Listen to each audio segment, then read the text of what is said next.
Wait, there are laws against people growing their own food? Brenda asked, astonished. No, not their own food, Benton replied, shaking his head sadly. But it kept unregistered farmers from selling what they grew.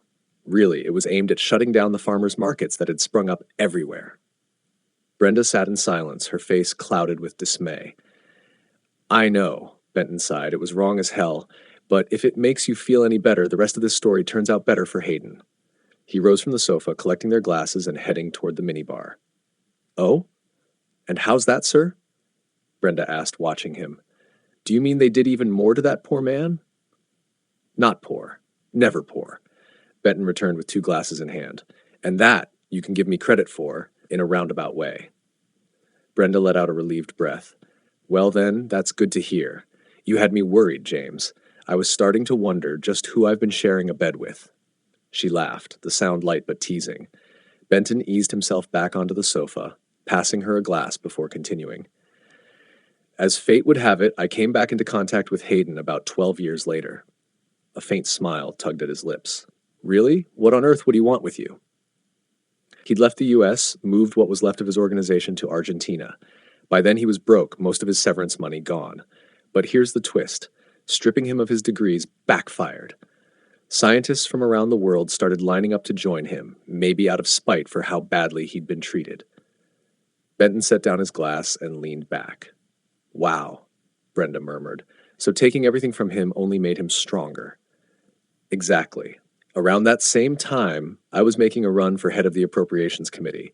To win, I needed something big, something Capitol Hill couldn't ignore. I can't imagine you not getting attention, James, he chuckled, self-deprecating. Oh, I got attention, just not the kind I needed. Scandals, rumors, too much drink, the wrong kind of headlines. Brenda grinned. Let's see, all the sex scandals, the young women, rumors of unwed mothers, that about covers it? Don't forget the alcohol-related incidents, Benton said, taking another sip. But things changed when a woman I was seeing mentioned a doctor, a microbiologist who'd supposedly found a cure for cancer. Brenda smirked. So, 1 out of how many women you've dated actually did more than take care of Mr. Happy? Impressive, sir. Her name was Atifa Murshid, one of the world's leading medical biotechnologists. With a name like that, I doubt she was hard to find, Brenda laughed. She had breakthroughs, not just cancer, but more. Her problem was funding, so I rallied friends and business owners, got her the backing she needed. Within a year, she had a finished product. That product landed me the committee seat and led to a multi-billion-dollar contract. He broke into laughter, loud and rolling. Okay, Brenda said, trying not to laugh herself. But what did she create? And what does this have to do with Dr. Hayden? It's hilarious how things work out. Benton nearly doubled over. What's so funny about it? She didn't even have her own organization, he managed between laughs. A small detail I somehow overlooked. Brenda blinked. What do you mean she didn't have one? Where did the money go? Exactly. Benton gasped for air, laughing so hard he nearly fell from the sofa. Turns out little Miss Atifa Murshid was working for the Foundation of Life all along, Hayden's damn organization. Oh my God, really? Brenda's mouth dropped open. Why didn't you say something, James? I didn't find out until a year later. He collapsed into another fit of laughter, which quickly spread to her. If you think that's bad, Benton wheezed, clutching his stomach, you should have seen me signing the contract extensions we gave his organization. I laughed so hard I nearly dropped the pen. Brenda wiped tears from her eyes, giggling uncontrollably. That must have been priceless. Yeah, I almost died laughing. And there wasn't a damn thing I could do. Last year, we even upped the contract another $1 billion. Really? Brenda exclaimed, wide-eyed. I figured Hayden had seen the light. Enough of saving the world, time to make cash. And truth is, we needed what they were making. Couldn't get enough of it. I thought as long as he was making money, he'd let bygones be bygones. Wait, Brenda steadied herself, placing a hand on his shoulder. What stuff are you talking about? What did they create? Benton fell quiet. He looked at her for a long moment, then spoke low. I wish I could tell you, but I can't. Too classified. Why not? Because I just can't. He shook his head, shame flickering across his features. But if I'm right, it's only a matter of time before the whole world finds out. And when it does, he sighed, finishing off his glass, I'm fucked, my dear. Pretty well fucked. He leaned forward, reaching for the bottle. You need another refill? No, sir, Brenda said gently. I think we've had enough for tonight. What do you say we call it? I'll be in first thing in the morning to get whatever you need for your meeting with Henderson. But for now, she reached over, took his glass, and set it on the coffee table.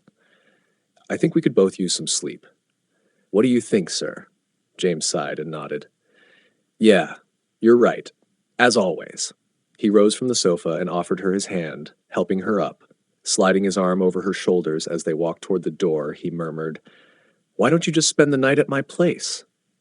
He pulled her closer as they moved. Brenda arched a brow, her lips teasing. You think that's a good idea, sir? People might start talking, about the senator and his hot young personal assistant. What would people think? Fuck them, James said with a mischievous grin, giving her a playful squeeze. She laughed, her voice low and sultry. Well, since you put it that way, I suppose I'll find it hard to say no. Hayden sat in his office, eyes fixed on the wall of monitors. Endless lines of people filled the screens, queued outside Foundation clinics. With a sharp breath, he fired off a text to Derek Jensen. Increase security at the clinics immediately. The reply came almost at once. Security had already been reinforced at every location. Hayden allowed himself a brief moment of relief, until all 8 monitors flashed with the jarring chime of a breaking news alert. A somber network voice cut in. Please be advised, the footage we are about to air is live. It may contain depictions of graphic violence that may not be suitable for all viewers. The feeds shifted. From above, a helicopter camera panned over chaos in the streets of Chicago. Vehicles lay overturned, some engulfed in flames. Smoke billowed from looted shops. Riot control officers surged forward, clouds of tear gas trailing behind them as the crowd fought back. From the anchor desk, Michelle Lee's voice rang out, tight with urgency. This is Michelle Lee with World News Now. What you're seeing is live footage from one of our affiliate stations in Chicago, Illinois. I've been speaking with David Sloan, who's in the chopper now. David, can you hear me? A burst of static, then a male voice crackled in. Yes, Michelle. Go ahead. David, we're watching the live feed from your chopper. Can you tell us what's happening down there? Yes, Michelle.